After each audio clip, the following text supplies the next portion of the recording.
ડભોઈના સરિતા ફાટક ઓવરબ્રિજ પર નવી નખાયેલા 120 લાઇટો બંધ હોવાની સમસ્યા ખરેખર ગંભીર છે. ખાસ કરીને જ્યારે આ માર્ગ સ્ટેચ્યુ ઓફ યુનિટી જેવા મહત્વના પ્રવાસન સ્થળને જોડતો હોય. તંત્રની આ નિષ્કાળજીનો ભોગ જનતા બનતી હોય છે. ડભોઈ શોભાના ગાંઠિયા જેવી 120 લાઇટો કરોડોના બ્રિજ પર અંધારપટ. તંત્ર ક્યારે જાગશે?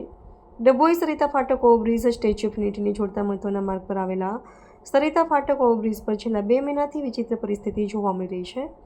અહીં 120 જેટલી નવી લાઇટો નાખવામાં આવી તો છે, પણ તે માત્ર ધૂળ ખાવા માટે હોય તેમ લાગી રહ્યું છે.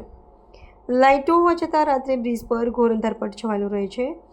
મુખ્ય મુદ્દાઓ જે તંત્રની બેદરકારી છતી કરે છે. અધિકારીઓની ઓફિસ નજીક છતાં અંધેર નગરી. નવાઈની વાત એ છે કે સ્ટેટ હાઈવેના અધિકારીઓની ઓફિસ બ્રિજથી માત્ર 500 મીટરના અંતરે જ આવેલી છે. રોજ અહીંથી પસાર થતા અધિકારીઓને અંધારું કેમ દેખાતું નથી?